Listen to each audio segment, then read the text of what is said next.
Howdy y'all, this is Dwight and welcome back to my channel.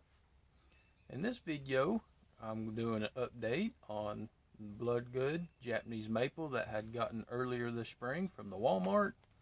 And of course, I was hoping when I did the video on it that it would bud out and do good for me throughout the spring, and hoping I'd be able to kind of nurse it to life, so to speak.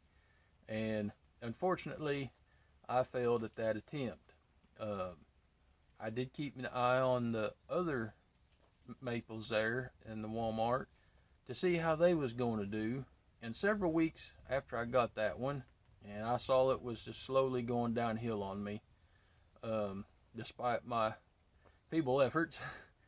I noticed that there was quite a few of the trees there that wasn't coming out. They kind of had the showing of buds, but none of them was actually coming out and leafing out, except for a few. And the tops of them was dead, but down low they was leafing out. So I went ahead and I got this one here that I will show you here in just a moment, because I could tell that I was not having any success with the first one I got this spring. So I wanted one to hopefully, still not the best shape, but at least it had life and got leaves on it, which I have had some interesting times with it, I guess you might say, trying to keep it alive and more or less healthy.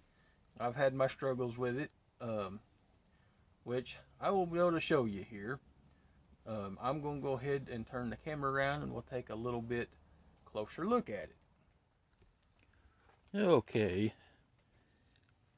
First off, what I did first was I trimmed the dead leggy parts of it off, which was this branch here, which ended up dying all the way back down to this one side branch up here at the top.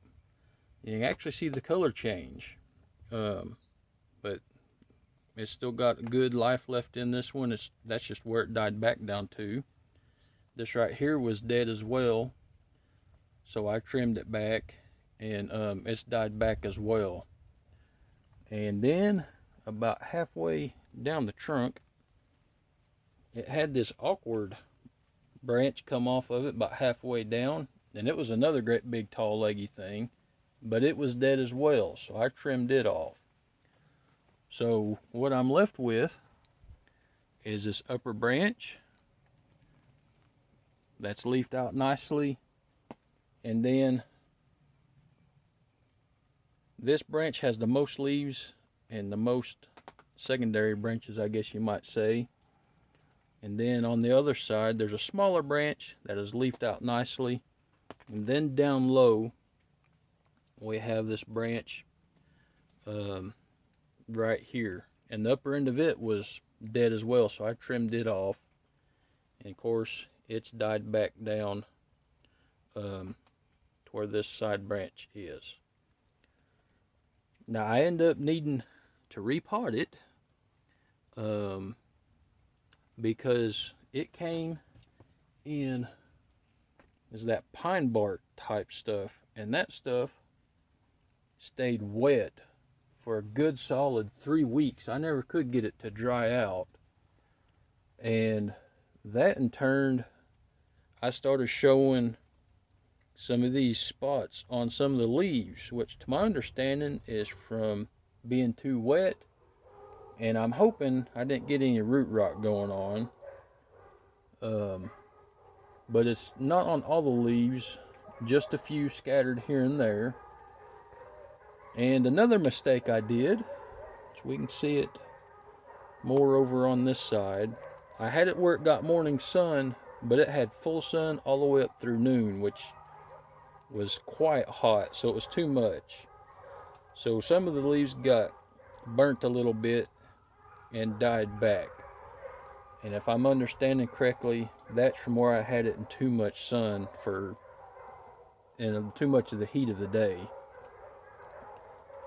Now, this little branch down here, the two smaller leaves that came out, they're a little light colored compared to the rest. I'm not sure exactly the cause of that, but for the most part, the leaves look reasonably well. Of course, they've went from the purple color to a nice dark green, especially at the top and here in the middle. Um, which on this side here is where I had the most of those spots. And I planted it in a pot that the roots fit in, and as we can see, this soil has pumice in it. I had a small bag of bonsai soil that I'd gotten approximately last spring or summer, I forget, and it wasn't quite enough to fill the pot and get around the roots, so I added some of my potting soil mix that has perlite in it, and this drains very well, especially considering the soil it was in. So when I watered it initially, the water just drained right through, though the potting soil mix hung onto the moisture. And after a few days, that dried out. And I let the soil be dry for a few days before I added any moisture. So I'm hoping to keep this nursed along and reasonably healthy. Time will tell, because this is most certainly a learning experience for me. So if any of y'all have any tips on helping me keep this bloodgood Japanese maple alive, feel free to post it down in the comments, because this here is quite a bit different than some of these other things that I have harvested here locally. So anyhow, that is the update of my bloodgood Japanese maple that I currently have now. I do appreciate everyone that stopped by and watched the video. Until next time, y'all take care.